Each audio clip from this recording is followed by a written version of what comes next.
Dot, you make it through the flames, arriving on the other side.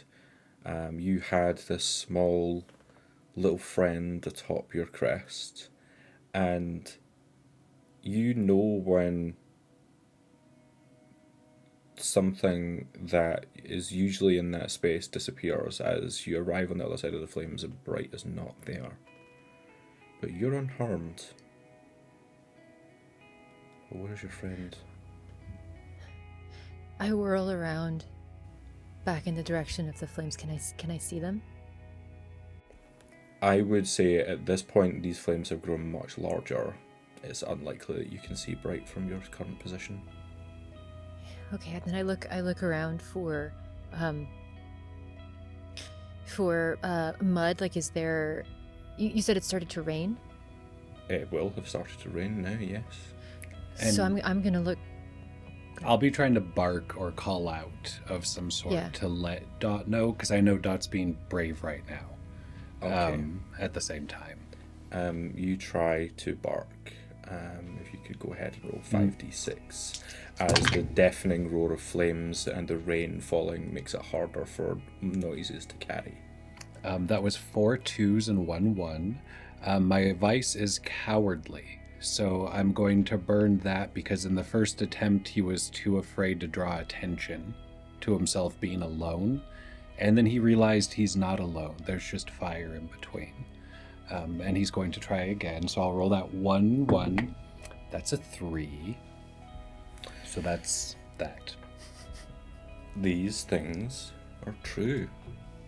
The rain falls, and as it does so, some of the flames are doused, but they're still quite large. The world grows a little darker as we extinguish another candle. We will move to 4d6 for our next scene. Rara, you will set us up with our next truth. Clive knows of a plant that might help with the pain from the burns. Gina? The rain has come on too suddenly and is causing a mudslide. Emma? And there's something very large inside of those trees.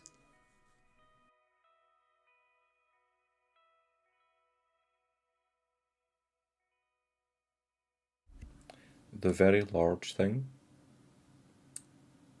is almost sated.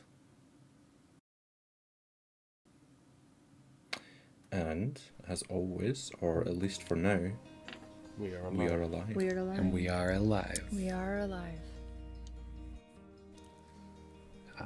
And after barking, I think I'll have found one side of that broken stone, and knowing that Dot has the other half.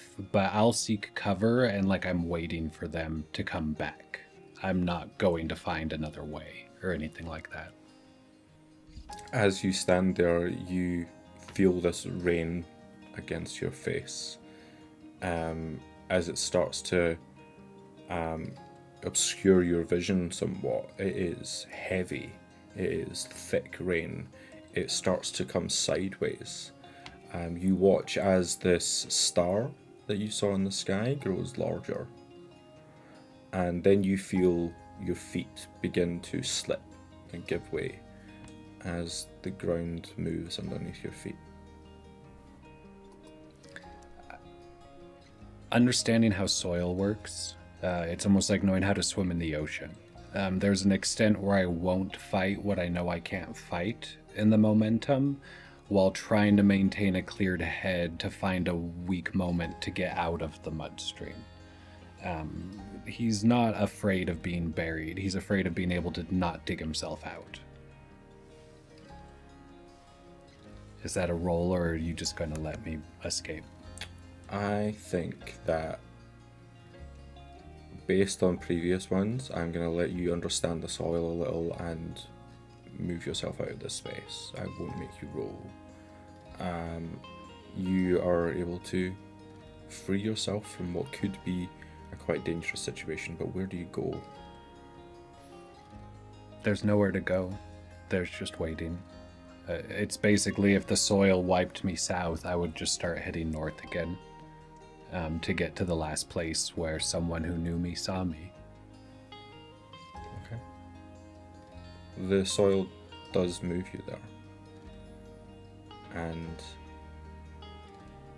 you, caked in mud, rise back to your feet and continue back to where you know someone might be.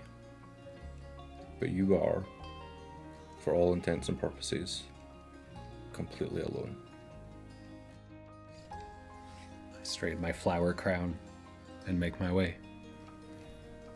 On the other side of the flames, Dot, you feel this earth start to move, but currently, with your much larger size, you're able to hold your ground. The flames start to douse a little, and you're able to see to the other side of where your friend may well have been. They're not there.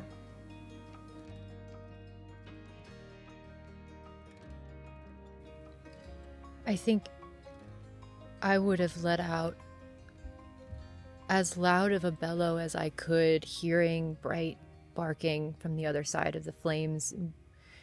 And if I can, you said I can see through, but I can't make it through? I would say that if you were to wait a little bit longer, you could potentially try to get through, but at the same time, the mud is starting to grow thicker and faster. Right. Dot is at this time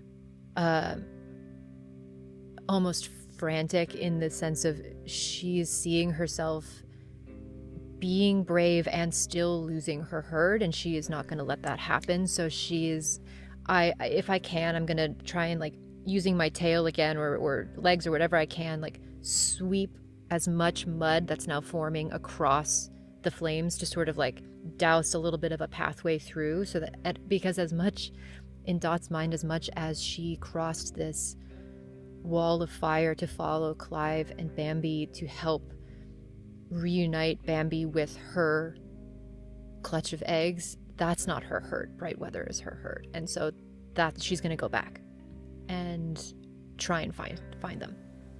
In which case, I'd like you to roll me 4d6.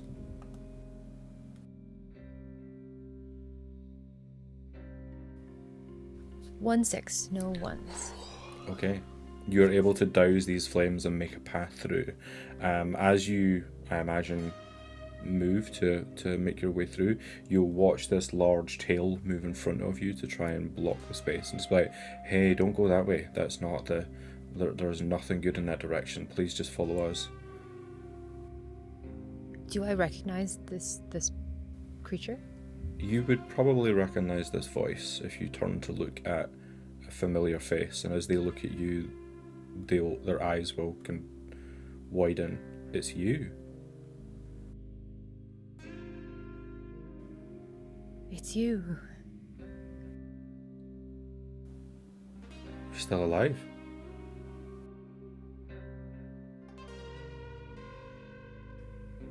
I suppose.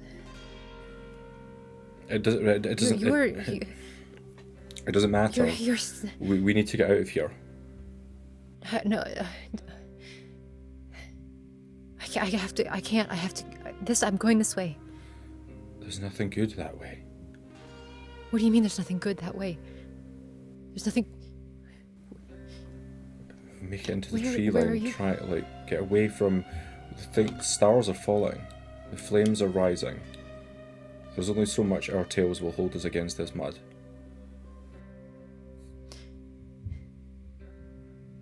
I can't leave them. I can't. You did it once.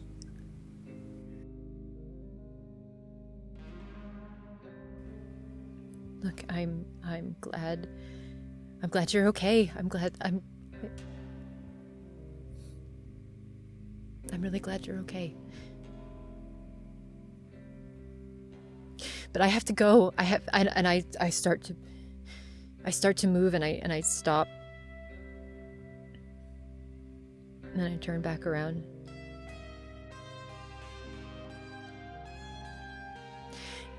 There's not a single day that I don't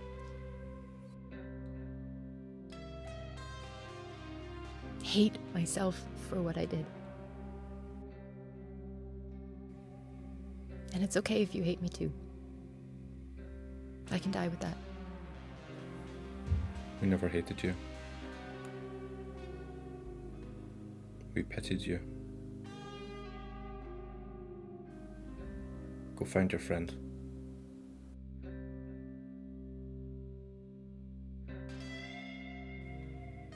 Get someplace safe.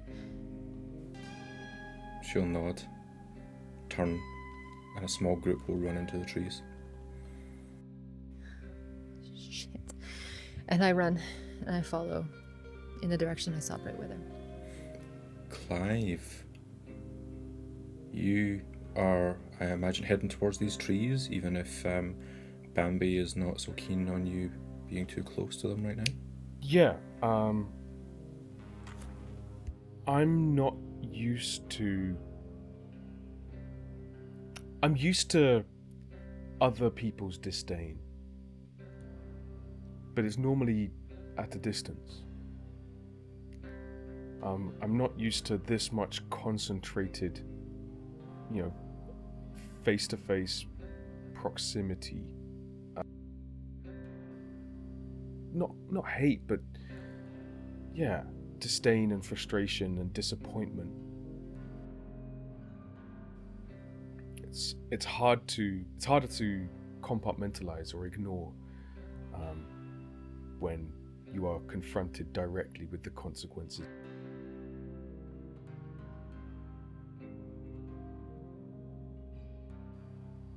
But also, I have enough self-deceit to not fully engage with it right now. So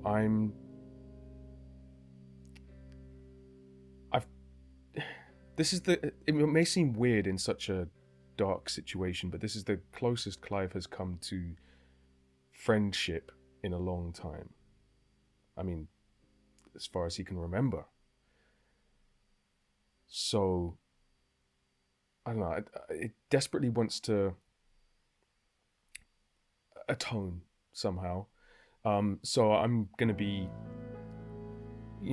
going ahead of Bambi, almost trying to kind of extrapolate from the direction that they're pointed, to use my slightly elevated viewpoint to look for a small nest in this clump of vegetation. Okay, go ahead, make your roll then, please. We get 4. Make your roll 4d6. 1 6, no ones. Okay. You're able to run on ahead as this limping, sad creature is moving behind you, moving to a higher viewpoint to look into the trees. What you see are 4 individuals who look very similar to Dot run into the trees. And then you hear a scream. I skid to a halt at the edge of the foliage, and I'm kind of dithering, torn between my initial impulse and my deep-seated survival instincts. I know that Bambi won't survive whatever made these people scream. But I know that I can't go back towards the water. The water level is rising from the rain. It's muddy. Over towards the hill where Bright's nest was, the ground is moving. Above, the sky is falling. So I don't really have a huge number of options. It's just do. And so I figure as soon as we find this nest, we can get the hell out of here. And people won't think that I'm a failure or a nuisance or a burden or a curse. So I'm gonna head in.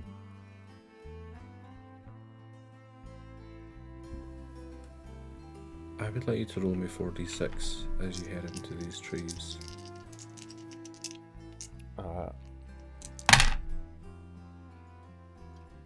1 6 and no ones. Again. Okay. You make your way in the directions of where those screams came from. And you are able to take a moment to feel a moment of silence amidst the chaos that was outside of this coppice. The noise of the fire dims. The sounds of rain is muffled by the trees around. And for a moment you have your thoughts. And you'll just hear, I told you that we were the only ones who were going to make us through. I'm really surprised to see you're still here. You again? I shouldn't be here. I should be gone by now, but there's things that I have to do. It's important, apparently. Have you seen a nest, small eggs? That Bambi, the small one you were talking to earlier, would have been theirs. Might have seen something like that. Look, I don't have time to mess around. Like, I've been drinking the water. Why haven't I gained all this forbidden knowledge you keep talking about? Must just be for me. Then that doesn't seem very fair. Life's not fair though, is it, Clive? The king's in there. Points into the trees. King. Yeah. Haven't seen the king around here in a while. And call him a tyrant. Yeah, he's not great. I'm sure it'll be fine though. He seemed hungry. Okay, yes. So what will it take for you to tell me where this nest was, so I can, be the hero and move on? He's a hero. There's no such thing It's as got heroes. to be. There's just the people that live and the people that die. No, because otherwise No, it was all no. not. Well, it's got to have all been worth it for something.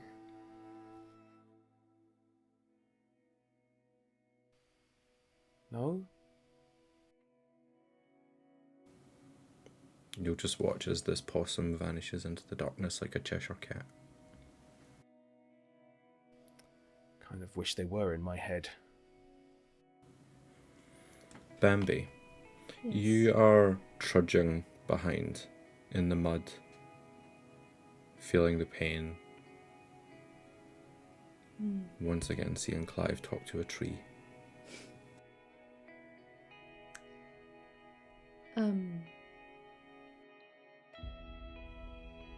There is a mess of emotions in Bambi. There's an instinct to want to rage and lash out and bite and hunt, as is the nature of a predator. But I'm only small, and I think the ache that's driving her forward here to find these eggs is an ache to not be alone anymore. And there is an inescapable likeness in what she sees in Clive. And she is hurt, and she could have died. And maybe she still will.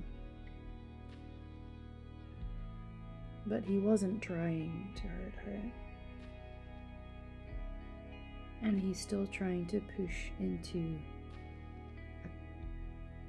a tree line where the screams were heard.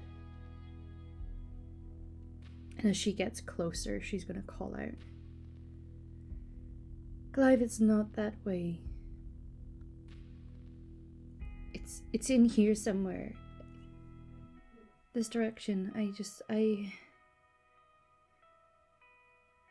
I think I know where I put them, but I'm gonna have to look a little bit. The rain makes it confusing." Well, you show me. You look and I'll keep an eye out. Everything's going to be okay. Maybe. I am going to try to look for my nest, and I believe it will mean I am approaching my moment, storyteller. Yeah, would you like to explain what that means? So, I will find hope when I find my eggs. It is something, it is one of the few things that truly lifts Bambi's heart. And there is a hope. Still, possibly, that could be grasped at to at least find them. And even if everything is dying around them, maybe they will survive. So I have to roll. Go ahead and roll 4d6 to see if you spot your eggs. Okay. I got a 6 and I got 1 1 and 2 3s. So we'll reduce our dice pool from 4 to 6. 3 little dice. And now you get your hope die. And you get your Also. die. I do. And while this search is happening, and we can deal with it afterwards, I'm keeping a lookout. Okay. Before I resolve that for you then, Khalil, what does it look like when you spot?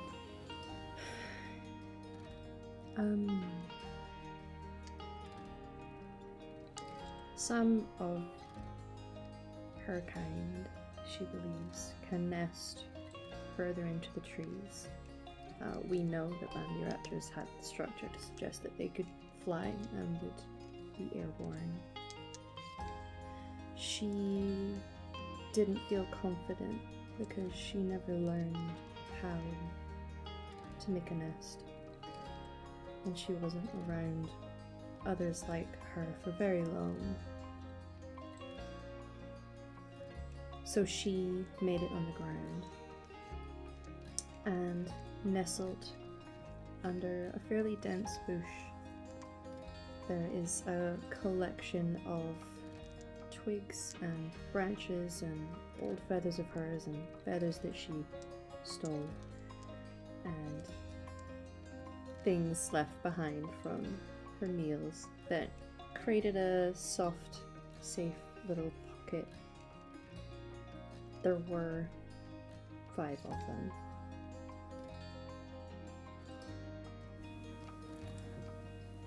How many are left?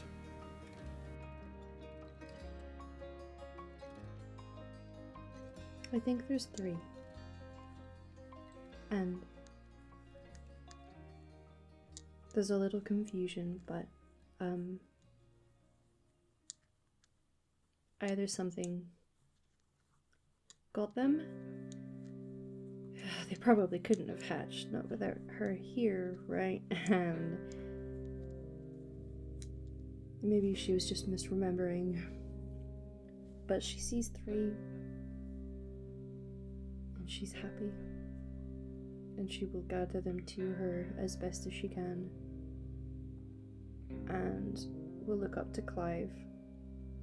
And there's a hesitance there because she was very recently very badly hurt after putting herself quite literally in your hands. But she really needs them to survive, and she doesn't think she'll be able to carry them all.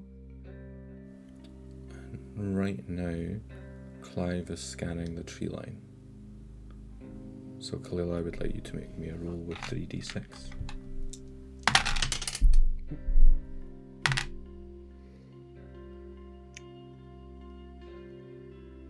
I'm gonna burn my vice. Because when I told Bambi that everything was gonna be alright, I think we all know that was a dirty lie. And Clive, his vice is that he is deceitful. Mostly to himself, because not many other people will talk to him most of the time. But that practice of trying to change reality by lying about it also transfers to his interactions with other people. How many I d6 rolled did 3, you roll? and I have just re-rolled one of them into a 6. Just one. Okay. Which would be 1 6 and 0 1s. Okay. Great. You're scanning the tree line. You see him.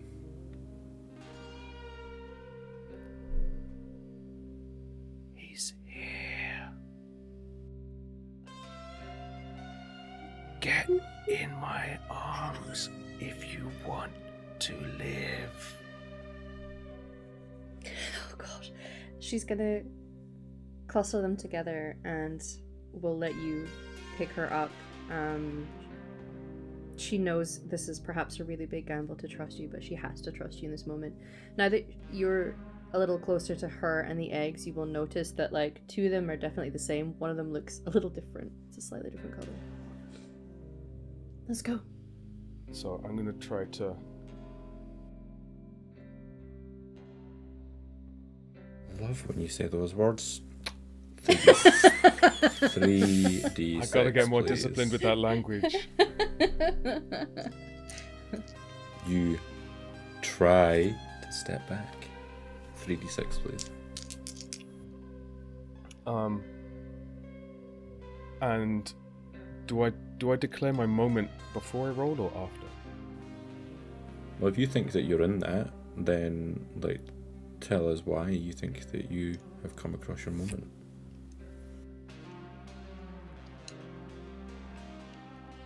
I think knowing that Bambi is in a state of, extreme emotion and distress, and not really knowing how to handle that because I'm not used to having this much interaction in a single day. As I'm attempting to sneak away from the one that everyone fears, I'm gonna be whispering to Bambi, to kind of update, to inform, and initially intending to reassure, but what comes out, instead of there's something dangerous nearby and it's going to be fine if we just stick together and work as a team, what comes out is,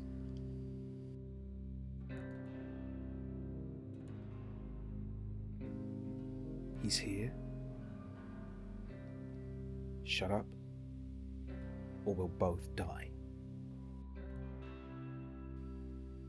And you can feel a trembling in my arms.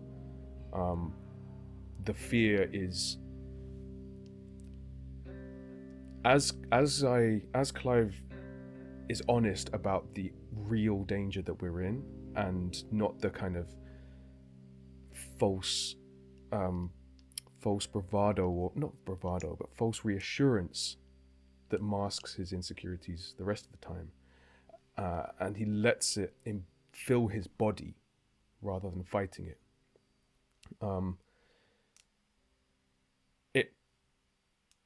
I don't know how reassuring it is to Bambi, but it's honest, and I don't know whether the fear transfers from my body to yours, or whether the honesty is a shock or anything like that. Clive is now honest with himself and with Bambi about his fear. We'll find out if it holds when you roll these 3d6. Yeah.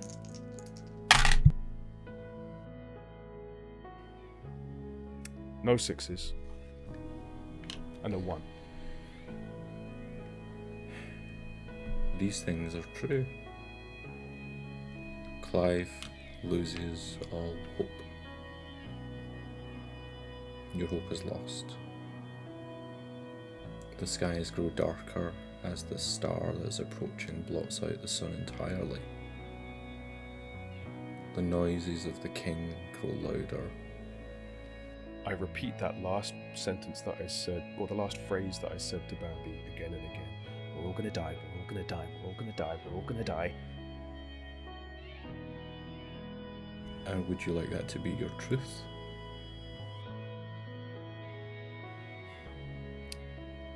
My truth is, at least one of us is gonna die. Rara?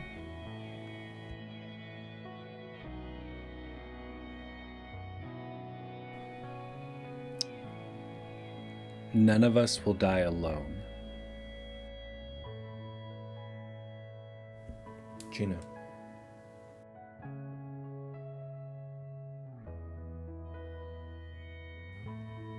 Our fear has caused some of us to hallucinate.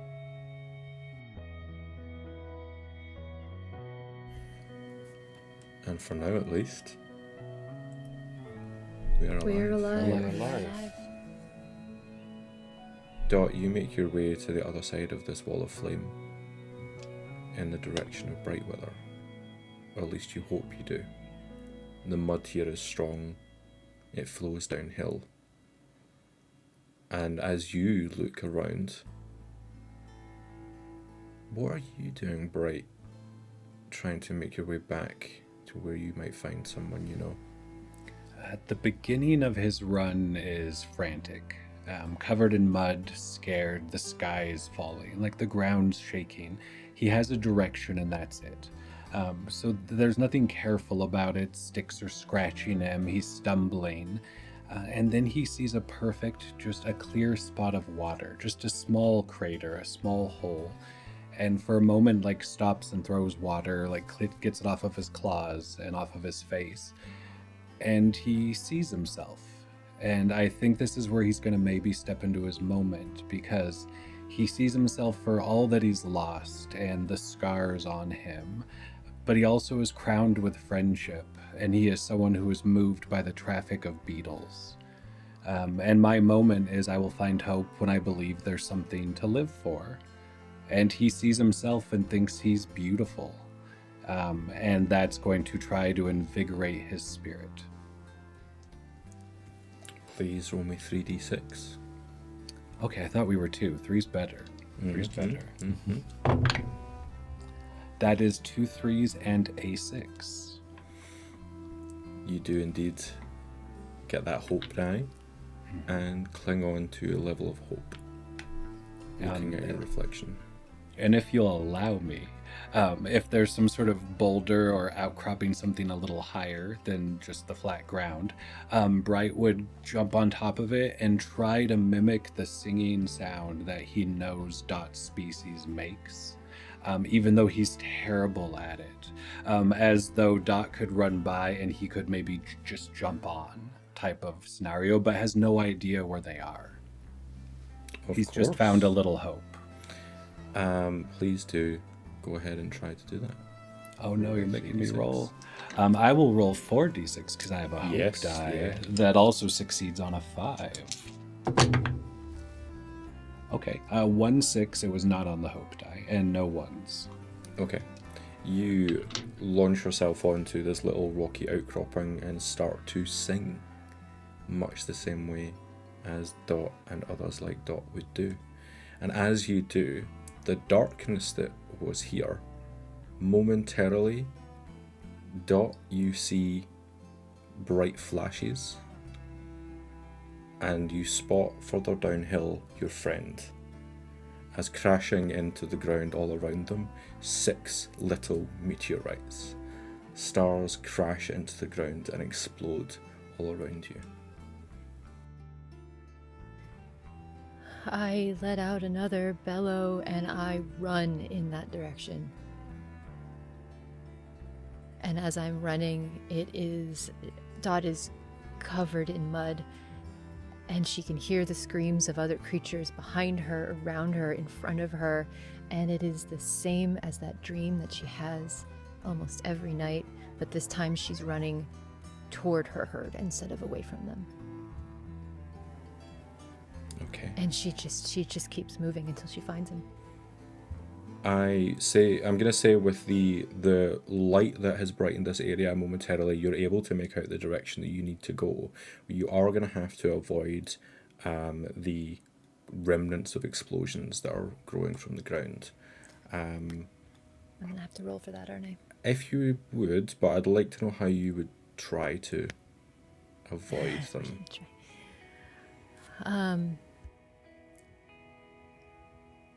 I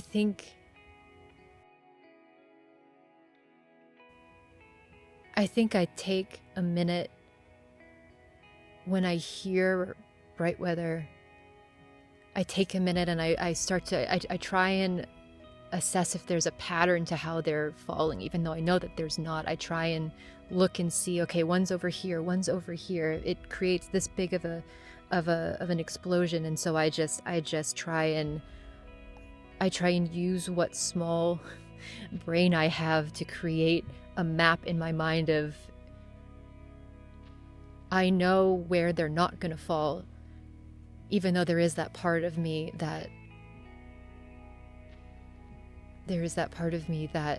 hears the songs that my herd would sing, and there's that part of me that knows that my punishment is coming, and it's just a matter of if it's before or after I get to bright weather.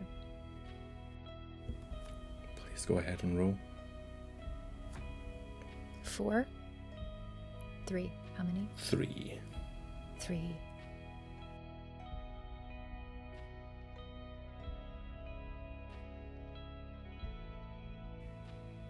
I'm going to take a screen cap of this and show it to you because it's not possible that it is 3 1s. Snake eyes. Do you still have a trait available to you? Or you use them both? I still have my virtue, which is curious. I mean, a dinosaur trying to find a mathematical pattern is... It's not real, it's dino math. I think this might be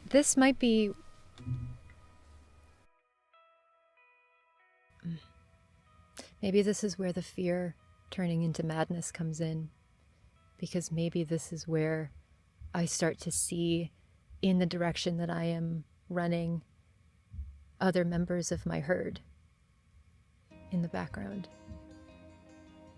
And I'm not just running toward bright weather, I'm also running toward them. Go ahead and re-roll them all since you got 3 1s.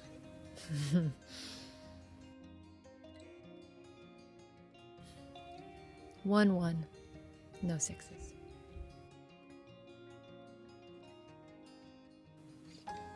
These things are true. The sky grows so dark to an extent that none of you ever believed it could. And you hear it making its way into the atmosphere. And you watch as this darkness turns to light. As a rock, for a modern sense, is the size of the entire country of Italy, arrives within the atmosphere and starts to burn.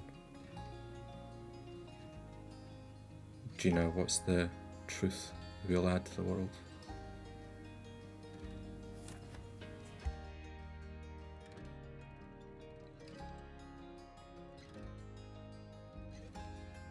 The mud is so swift.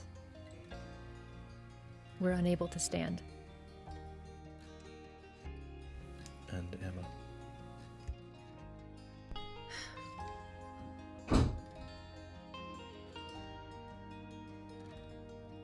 The king is scared as well.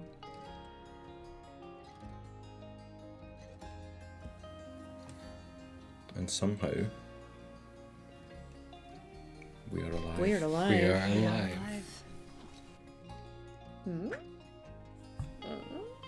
Dot, you run in a direction you believe to be both your herd and bright weather.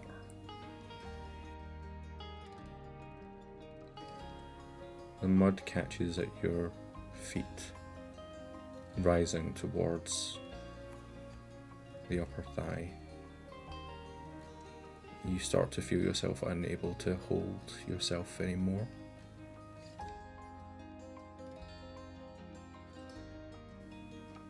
And are taken by it. Bright, you see your friend. They're heading in your direction, but not of their own accord.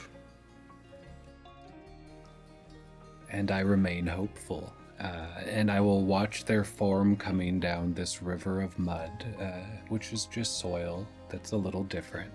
And Bright, it doesn't have the strength to pull or push or anything of that sort, but I can dig. And I'm going to wait till the current's taking them as close to me as possible, and I'm going to jump right in and begin trying to clear away any dirt by running on their body and using them as like another stone, as I have many times in my life. Please go ahead and roll 2d6, or 3d6 as you retain that hope. I do maintain that hope. Wonderful. 1 6 and 1 1. Okay. We're down to 2d6. Wait. We're down to 1d6. 1. We're down to 2 if you 1d6. have your hope die. Yes. Yeah. Yeah. We're down to 1d6 for the remainder of this scene. As Bright jumps onto Dot and starts to scrabble away the mud. Dot, you feel your friend.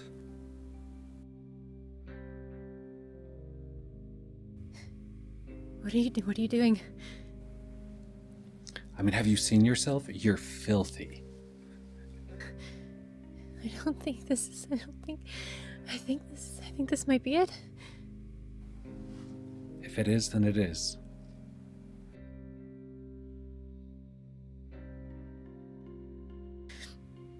And I think as we're traveling and moving, I just sort of lift my head up to look at Bright.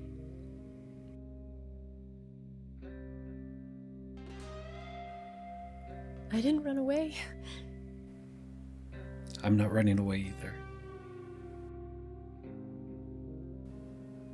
And he appears more hopeful.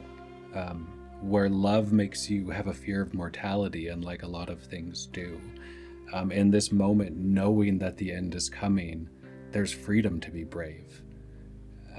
So if he goes out trying to free a friend who freed him in the first place, it's a good way to go out.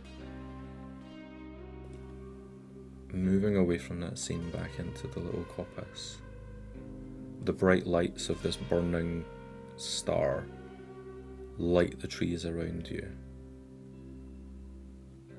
Clive, you're holding on to Bambi. The king is close. You hear him. Is that crying? You've never seen a creature like this show any level of emotion, never mind fear.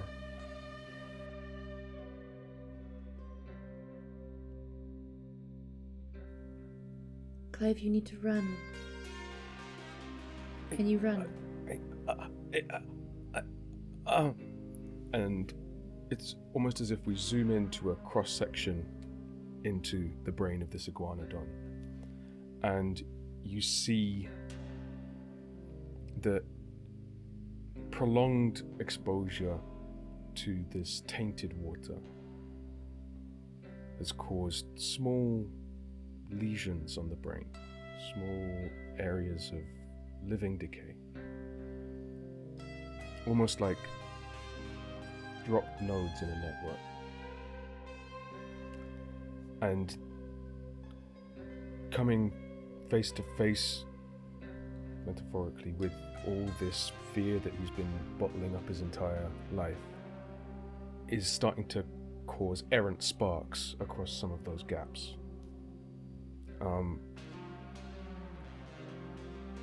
And all of the sensations that we're experiencing in this moment, the bright lights, the roaring, thunderous explosions, the moving earth, the apex predator who isn't behaving how I expect, the guilt, the pain, the loss, and Clive's complete loss of hope, all combine, they all kind of synergize into one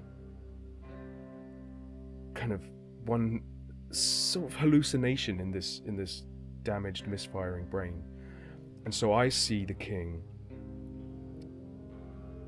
not even just as this hulking apex predator that we've all been scared of our entire lives. I see him as this form of, like, wreathed in the light of falling stars, silhouetted, like moving in uncharacteristically, and the roars of the explosions I'm hearing come from the king. There's no hope for me. There's no hope for me. There's never been any hope for me. I've never had a herd. Everyone can see what I have only been able to see now, and that's that I was never the hero. I was never gonna be, and a sweeping nihilism comes over Clive. And so as Bambi says, Clive, you've got to run. Clive says, no, you've got to run. And I'm going to throw Bambi again. But this time, I'm going to throw Bambi in the opposite direction of the tyrant. And I'm going to run towards the tyrant.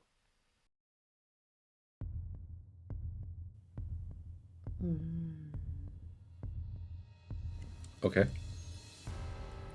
You start to run. And as we all know scientifically, as soon as you start moving, a Tyrannosaurus Rex sees you.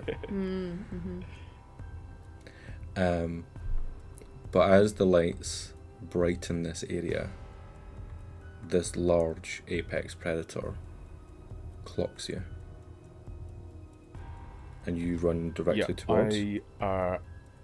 I have, my thumb spikes ready. But I'm mainly intending to disrupt, to make it, to distract and disrupt, to make it easier for a dinosaur that is carrying eggs and has a hurt leg to at least stand a bit more of a chance of getting away. Okay. Before I get you to roll, I would like to ask Bambi. You've been thrown holding your clutch. Yeah. How do you try and make your way out of this space? You can see that there is this star, larger than you've ever seen before, descending upon. There is the Tyrant King, and the mudslides on the edge of the coppice are overwhelming.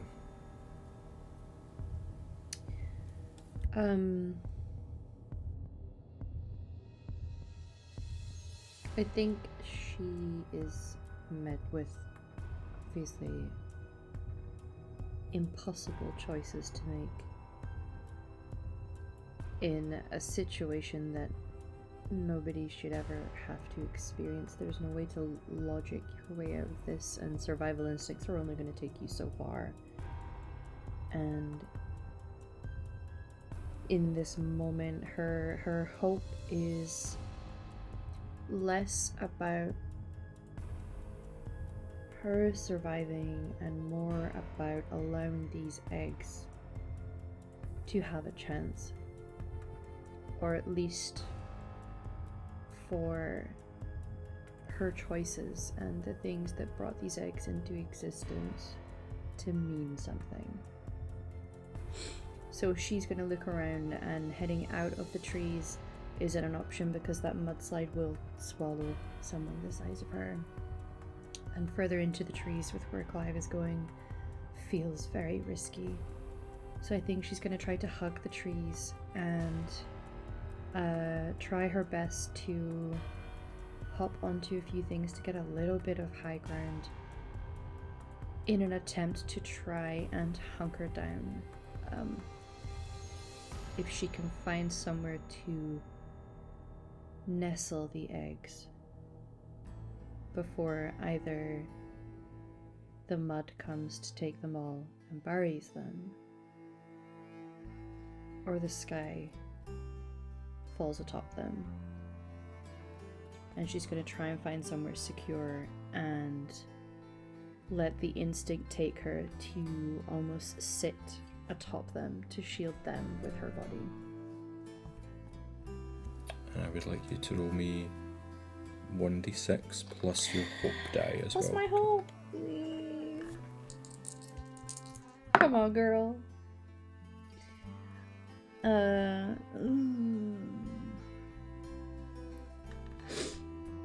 No. I got a 5 on my regular dice, and I got a 1 on my hope dice. I don't think this is something that necessarily is about embracing my brink. I don't know if that is something that I can apply this to. You do hear from the tree that you're grasping onto a voice going, I know what you did.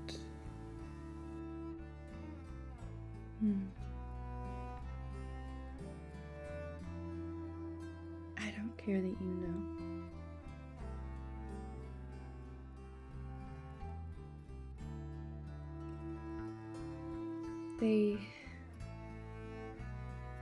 They're going to get a chance now. That's the point.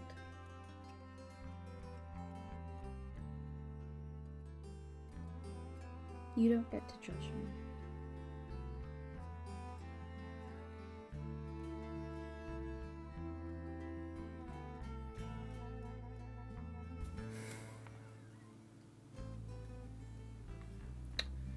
The second to last candle extinguishes. And these things are true. 2 friends are being dragged in a mudslide. Another rushing headfirst towards perhaps the most fearsome predator to ever exist. And one small little dinosaur tries to find a place to protect some eggs and finds none. We have one final truth to establish. Emma,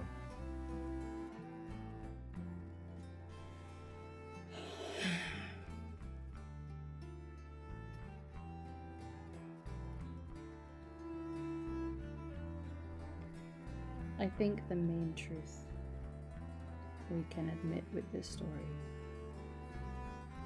is that the things that each of these dinosaurs did mattered.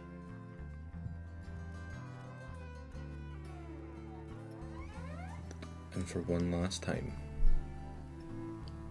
we are alive. We are alive. We're down to the final scene. We have 1d6. We'll come to our two friends moving through a mudslide. You're being jostled and thrown against rocks. Falling branches, you'll see small, even smaller stars than before start to just pepper the ground and leave little explosions that will leave holes bigger than you would expect in the ground. You watch as others, who you may have known from the watering hole, are hit with debris falling from the heavens. They don't stand a chance. But at least it was quick. And you find yourselves moving further into the darkness.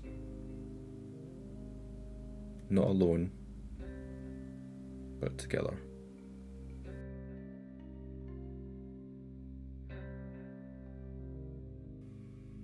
And I think as they're moving, it's dark, and every now and then a flash of light as another star falls, illuminates Brightweather's face. And one flash, it's them, and the next,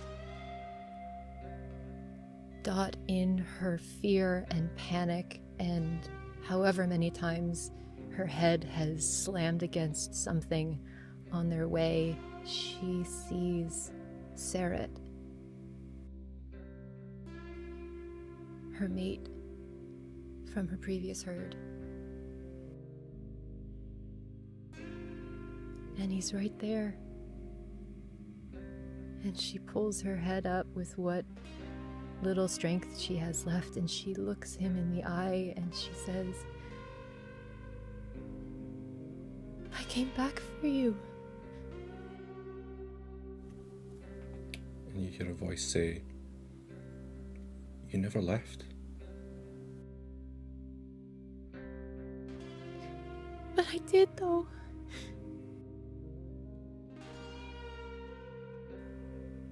I did. I was too scared, and I couldn't.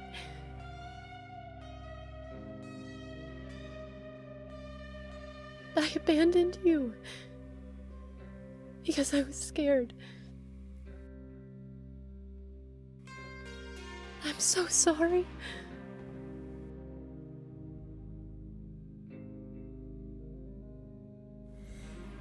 You watch as what was like a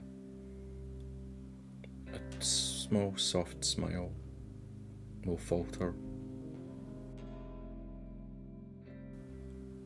You've nothing to be sorry for. We all make mistakes.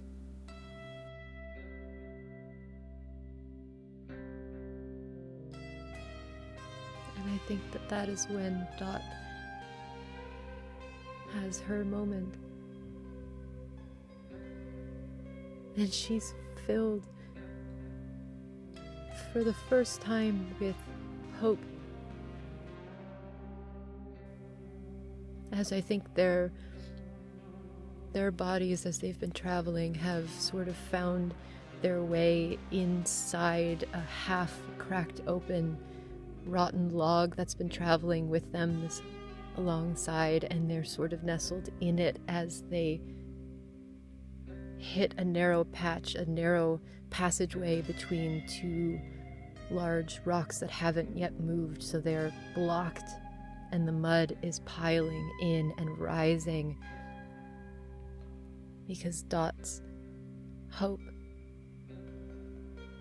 if I can find someone who forgives me, I'll believe I was worth saving. I would like In you to these roll me last 1d6. moments. She's filled with hope.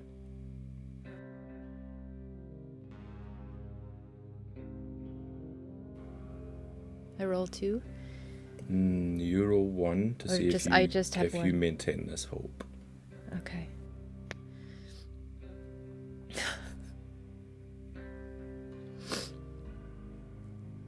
Guess what I rolled?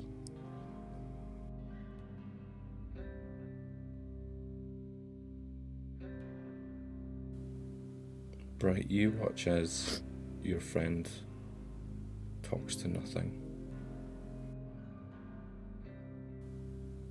And Dot, you watch as the face of Seret kind of moves in and out of your memory. And you realise that's not real. None of that's there. You're just trying to make yourself feel better in these last moments. As you lose all hope. Forgiveness. Forgiveness doesn't belong to me. Now, because this is where we are in the game, and because you failed, this is the end for Dot. What does it look like?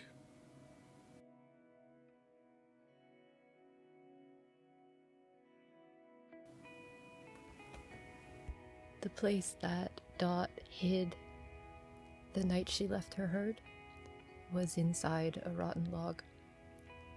And she stayed there in the mud for hours until the screams stopped and she couldn't hear them anymore. And late, and the sun rose and it was light enough to go back.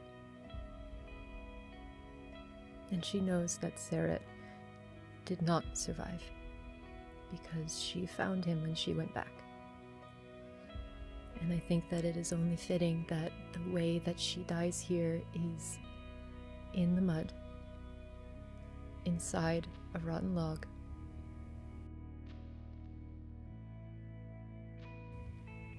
Still losing the forgiveness of her mate. Unable to save her new herd. And Bright, standing atop your friend, the mud encroaches upon them, but you are able to stand higher in this moment, if there is anything that you do right now. Here's the interesting part. Bright's brink is, I've seen you abandon those who've trusted and relied on you. But in this moment, Bright would rather die. So instead of attempting to do anything, he is just going to attempt to stay, which is to dig deeper and to burrow a little deeper, and nowhere seems safe. So when that moment comes, because he'll just be waiting for it in a makeshift burrow, it will be while holding on and trying to be as brave as his dear friend. And as the light fades on that for both of those characters, Clive, you're facing down against the Tyrant King, looking directly at you, who begins to charge. I charge. And this isn't because I think it will do anything. I don't think I'm going to win this fight. I don't even think that it will give my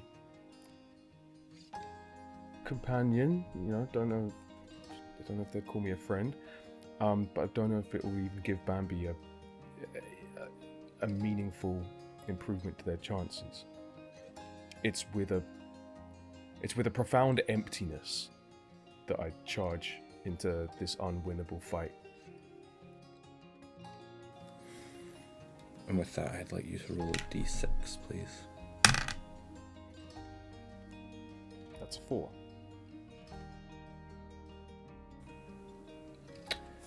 I'm going to give it over to you to describe what happens.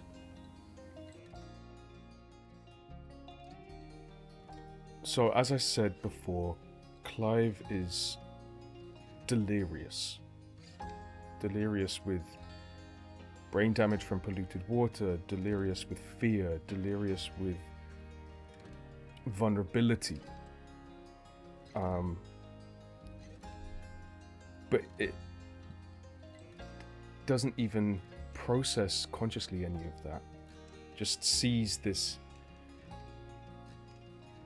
threat, this supreme predator, as I said, like silhouetted, haloed by the falling stars. And I'm ready to do the sorts of violence that come from desperation when you have no more hope left. And I'm ready to swing. I'm swinging one of my thumb spikes, going for the neck of this tyrant. And the tyrant king has opened his jaws wide and has turned his head slightly to angle it so that to get for my throat. And actually, neither of us strike a single blow. The halo grows behind the tyrant as we get closer and closer to each other. And a falling star, before we can even make contact with each other, before we can even have any meaningful influence on each other, a falling star bursts through the back of the tyrant's head, then through the front, and then that's the last split second that Clive sees before that star keeps on going.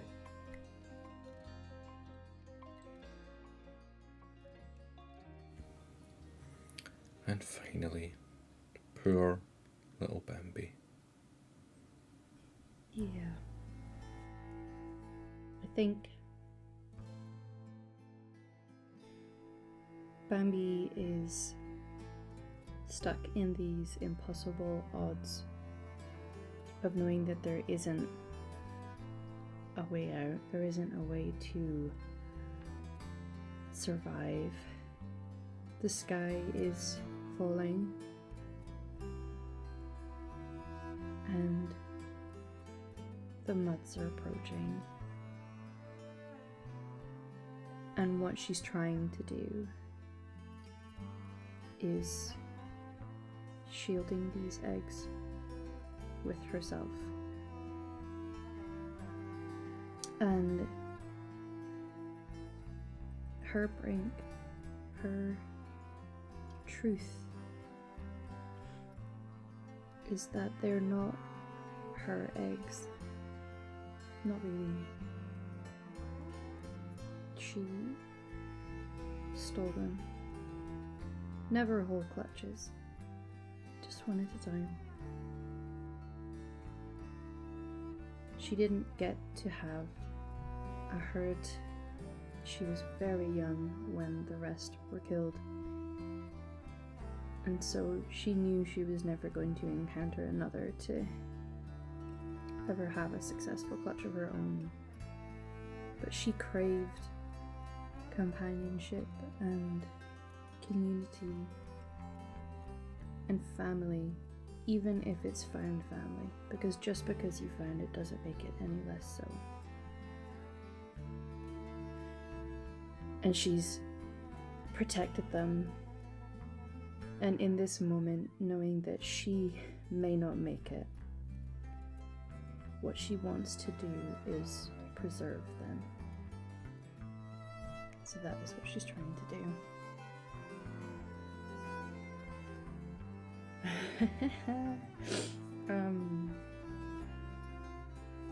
I'm gonna roll, and I feel it is perhaps not necessarily about whether she is able to survive. It is being able to keep these eggs pristine and whole with what is coming.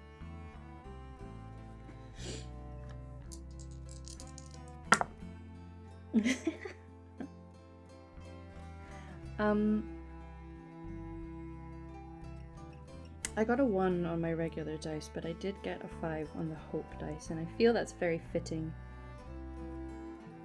The type of creature that she is. Many of them, an impossible amount of years from now, when they are found, tend to be found in mudflats. And I think something very spectacular gets preserved in that moment of a clutch of eggs. And very strangely, they are not all of the same species. But they're all nestled underneath a tiny little Bambi raptor. And everything goes dark.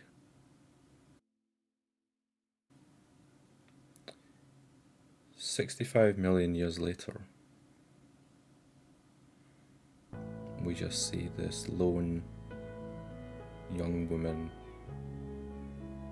kneeled with a small little brush.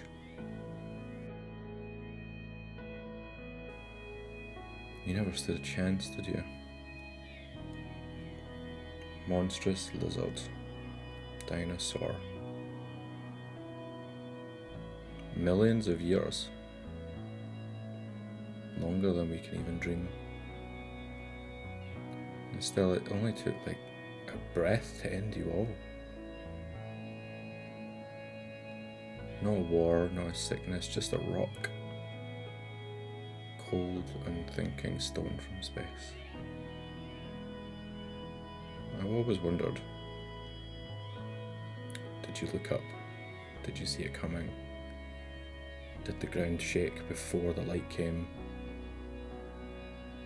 Did mothers like you run with their young? Did titans cry? I'd like to think the sky lit up in all of your colours that we know you had one last time. That the fire that ended you wasn't just death, but it was memory too. Now all we've got is your bones. Broken pieces that we put together in a puzzle.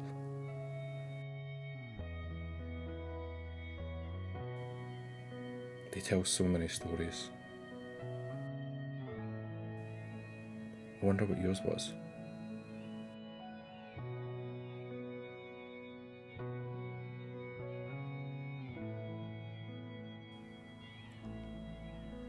Community is such an important thing. To find a sense of belonging and purpose with others. We know that dinosaurs lived in herds, and it was this lifestyle that Bambi craved. This did not come to pass for her. It was a life of solitude instead. A nervousness when gathering food, the risk of being one so small in a land of giants. Yet, as we look upon her, she can be found with the promise of community, the promise of companionship, and no longer being quite so alone. A clutch of eggs, each symbolic of new life, of a hopeful future. She huddles by these eggs, and you can hear the brooding sound, both comforting and familial, but also tinged with a desperation to hold them close, for fear of losing them too. Clive never truly knew the boundless strength and warmth of community. His birth parents never connected with him in the way that they bonded with their other offspring, and over time he drifted away from the herd until they and he were nothing more than sad and shameful ghosts in the peripheral vision of both eyes and mind. Even in his last moments, his self-sacrifice could be seen as heroic or nihilistic or anything in between. But in the years between ostracization and annihilation, he spent his days in constant battle with himself, worrying about everything from predators to polluted water, unseasonable weather to that inexplicable recurring rash, while lying to himself that all these worries were unfounded. The brave face and defiant thumbs up that he saw distorted in the rippling surface of the waterhole allowed him to avoid engaging with the daily challenges of life as well as unresolved family matters. The one dagger of doubt that always slipped through the armour of denial, though, was that Clive went to his grave worrying about whether anyone had seen him do his business in the waterhole that one time.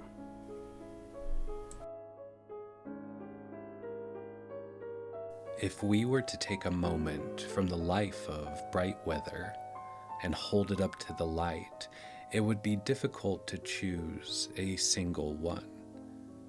Is the beginning the most important, or is the heartbreak, or is the path to healing? He doesn't know, but what he would like to show you, what he wishes you could see, is hidden in the walls of his burrow. A series of sorts. You wouldn't call them dioramas or paintings, but you would call them intentional. Shapes and textures made from grass, from wood, from stone and soil. They grow better with time. At least some things do. At the beginning, there are two shapes that look like him, and there is a story in the way they choose to build. After that, there is only one, only him, with dark red clay surrounding his form as he lays in a riverbed. At the end, in the most recent sections, the colors are more vibrant. There are flower petals pressed into the soil and the clay, and there are bright stones that catch the light. There is a form larger than bright that he hides beneath, or that he runs beside, or that he believes in. When the dream is broken and the love is gone, sometimes all you really need is just that. Someone to believe in, who will also believe in you.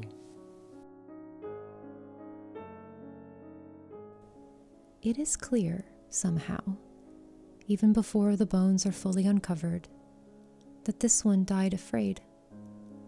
There's no scatter of others nearby, no overlapping traces of a herd caught together in disaster. Just a single body, folded inward, curled towards safety that would never come. Sediment is pressed into the space between ribs where breath once stalled with fear. She didn't fight the earth so much as accept it.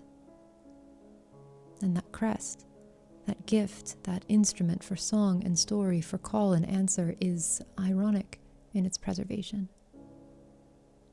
The earth has kept her intact, in her final moments, honoring her penance and allowing her a place, an embrace of belonging that she never thought she would earn. And softly, faintly, preserved in stone, one might swear that beneath one claw is pressed a string of flowers in the shape of a crown.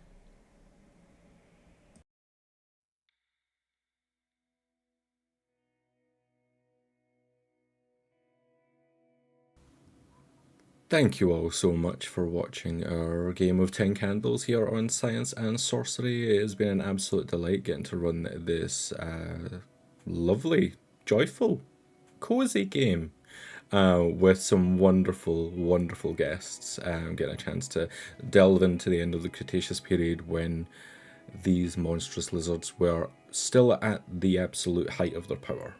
And then it was taken away in an instant or over the course of several hundred years, if we're being truly scientifically honest about it.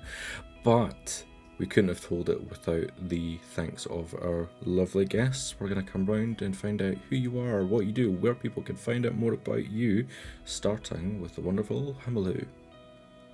Oh, it's me. Hi. I'm Emma, or Hamalu on the internet. I use they, them pronouns. You can find me Hamalu on various places, mainly just Blue Sky. I have detoxed from social media. And I am founder of the Transmissions, so you can find me there a lot of the time running stories or telling stories other places and making people cry and laugh. not sure when this is going out, but very, very recently, Emma and I made each other cry very, very much on another story, and I can't wait for you all to see it. It's so good. Gina, over to you next. Oh, hey, it's me. I'm Gina Susanna, also known as Oh, Hey, It's Gina on various social media places on the internet. You can find me telling a lot of sad stories. I'm an actual play performer, voice actor, general emotional attacher to all of my characters, and I'm just really happy to be here. You can see me most notably, I guess, most recently as ever in Blackwater D&D's God Killer Balance. Various stories across The Heart is a Dungeon and other amazing platforms. Oh, speaking of The Heart is a Dungeon, Rara. Oh, hey, I'm Rara, but that's enough about that. I'm the creator and sound designer over at The Heart is a Dungeon, where we tell sad and hopeful stories with dear friends. It's been great to join you for this documentary, Science Sorcery. It was exactly like Attenborough would have told it. Khalil, you're here regularly, but anything you want to plug and tell us about? Well, other than finding me here on Science and Sorcery, telling stories that are not always this sad, but often. You can find me at Dr. Talks a Lot. That's Dr. Talks a Lot on Blue Sky. And I think we've got something upcoming with Euphoria, but you'll have to watch this space. And some stuff coming out on Who Hurt You. So all of the fun in that. And folks, I am Sam. You can find me as Sam Size all across the internet and all the places that actually matter. I'm here on Science and Sorcery, but also over at my other channel, Who Hurt You, where we regularly tell sad stories. They let me do something a little different here. We don't normally do this sort of thing here on Science and Sorcery, but a chance to tell some stories about dinosaurs. We had to jump at the chance when the idea came to us. Thank you so much for watching. If you're watching over on YouTube, please do go hit the like button, hit that notification bell, do all the things, and hopefully we'll see you all again very, very soon. Goodbye.